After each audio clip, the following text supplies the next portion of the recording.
Educational technology का अर्थ शिक्षा को इस ढंग से प्रदान किया जाए जिसमें आधुनिक तकनीकी का समावेश हो।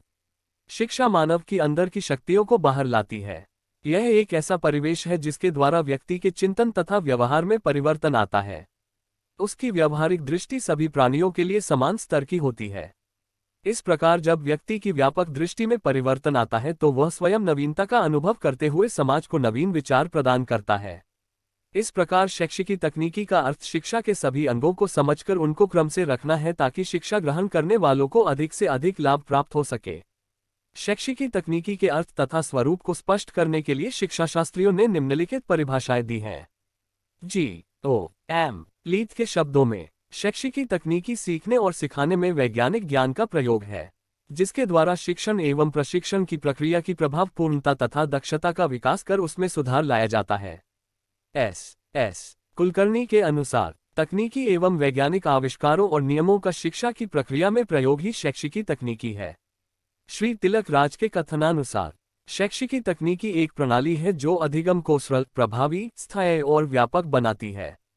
National council of technology England के अनुसार शैक्षिकी तकनीकी मानव के सीखने की प्रक्रिया में सुधार लाने के लिए तथा उससे प्रोन्नत करने के लिए विधियों, प्रणालियों और सहायक उपकरणों का विकास, प्रयोग और मूल्यांकन है।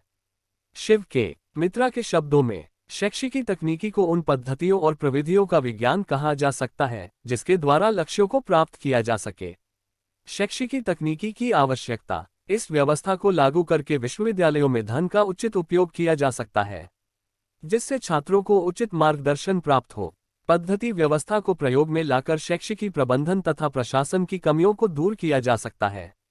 शिक्षा के क्षेत्र में विभिन्न अंग हैं, जिनके विशिष्ट अंगों तथा कार्यों का निरीक्षण करने के लिए शैक्षिकी तकनीकी की आवश्यकता पड़ती है। कुछ विद्वान शोध कार्य करते हैं जिसके आधार पर निर्देशन रेखाओं के मर्म को समझने में सरलता रहती है। शैक्षिकी तकनीकी के द्वारा छात्र छात्राओं की शिक्षा संबंधी आवश्यकताओं को समझकर किसी न किसी निष्कर्ष पर पहुंचा जा सकता है। पाठ्य सामग्री के अनुसार शिक्षा ग्रहण करने के लिए मनोवैज्ञानिक, तार्किक या निर्णयात्मक मार्ग को अपनाया जा सकता है। शिक्षा संबंधी लक्षणों की धारा को मोड़कर उसे व्यवहारिक रूप दिया जा सकता है। इस समय जिस प्रकार की परीक्षा प्रणाली प्रचलित है उसमें सुधार के सूत्र जोड़े जा सकते हैं। शैक्षिकी तकनीकी के लक्ष्यों को प्राप्त करने के लिए किसी उच्च कोटि के उपागम का चुनाव किया जा सकता है। शिक्षा के क्या उद्देश्य हैं, इस तथ्य ध्यान में रखकर विद्यार्थियों ने किस रूप में ग्रहण किया है, इस बात का सही मूल्यांकन किया जा सकता है।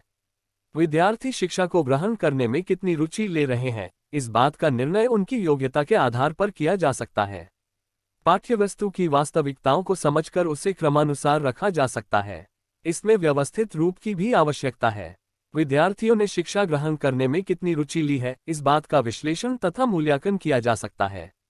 शिक्षा से संबंधित अंगों की अलग अलग ढंग से जांच करके उन्हें नए ढंग से संपादित किया जा सकता है। शैक्षिकी तकनीकी के द्वारा शैक्षिकी कार्य को सरल, बोधगम्य, प्रभावकारी, विश्लेषणात्मक, रोचक तथा स्पष्ट बनाया जा सकता है। डिस्टेंस एजुकेशन को सरल बनाने में शैक्षिकी तकनीकी का प्रयोग किया जा सकता है। शिक्षाशास्त्रियों ने शैक्षिकी तकनीकी की विशेषताओं के विषय में निम्नलिखित विचार व्यक्त किए हैं। शैक्षिकी तकनीकी में शिक्षा, शिक्षण तथा प्रशिक्षण के क्षेत्र में वैज्ञानिक जानकारी का प्रयोग किया जा सकता है। शैक्षिकी तकनीकी स्मरण करने, अधिगम करने तथा मापक यंत्रों के बनाने में सहायता कर सकती है। इसके द्वारा शिक्षा के उद्देश्यों को प्राप्त किया जा सकता है तथा अधिगम की स्थिति का आकलन किया जा सकता है।